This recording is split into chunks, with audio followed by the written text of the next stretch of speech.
City Transport Simulator 2026. Release too early, twice, and still not fixed and broken gameplay. I've been playing City Transport Simulator since early access. I paid for it, supported it, and gave feedback multiple times because I saw real potential in the idea of the proper tram simulator. When the game first released its version 1.0, it already felt unfinished. Many core systems were still unreliable, but the game was pushed to full release anyway. Now it has effectively been released again, second time full release, by the way, under a new game. City Transport Simulator 2026 with the promises of major improvements. After spending time with it again, it still feels like the same game with the same core problems. Yes, some features have been added, like weather, ticket systems, and virtual mirrors. But these are basic features that should have already been a part of the game during early access, or at least at the first full release. Instead of feeling like a real progress, it feels like the game is catching up on the fundamentals far too late.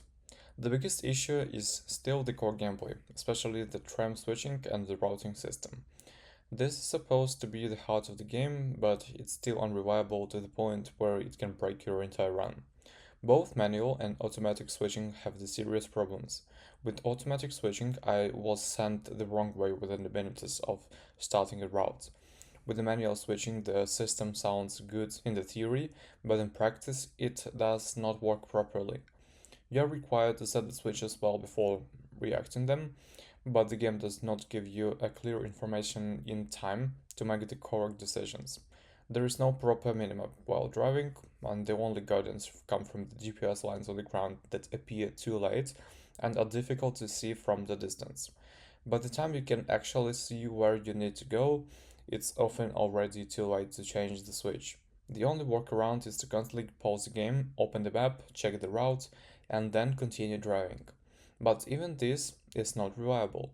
The map shows a very simple and generic route line that often does not reflect the actual path you need to take. At stations, especially terminus stations, with multiple possible approaches, the map can be misleading. It does not clearly show which platform you need to use or how to approach it. You can follow the map and still end up going the wrong way. There are also situations where it's simply impossible to react in time, for example, coming out of the corner immediately facing a switch with multiple directions. You cannot see it in advance, and by the time it appears, you are already too close to change it. The results in the being sent the wrong way, which breaks the entire scenario. Once that happens, your timetable is ruined and you are forced to restart. The platform systems makes it even more frustrating. Even if a station has multiple platforms, you are forced to arrive on a specific platform. If that platform is not occupied, you cannot choose another one, even if it's free. The game will not recognize its valid stop, passengers will board, and your scenario effectively fails. This feels very restrictive and unrealistic. On top of that, there are still many other issues that have been present since early access. Random collisions penalties can happen even when you are standing still. AI behavior is inconsistent. Passengers often stand in the correct positions on platforms, which breaks immersion and basic gameplay flow. Even paid content is affected by these problems. The Deadpool DLC, which should be a core feature for the Tram Simulator, is still not properly usable because of the same switching issues.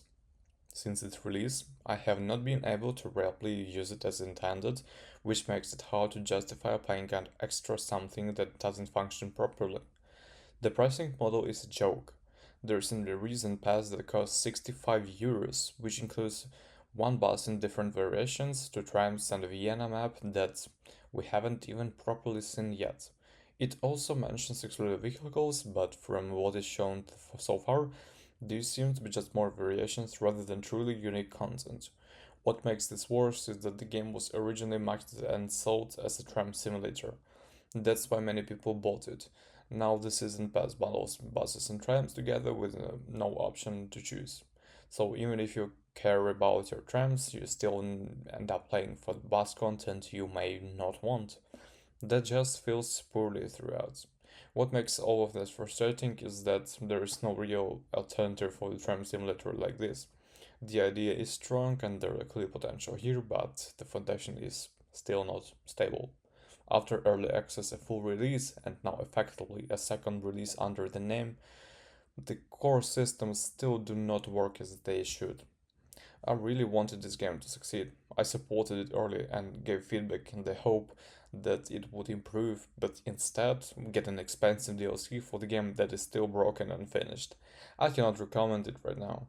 If the developers manage to fix the core systems, especially switching, browsing clarity, and the general stability, I would be changed my opinion.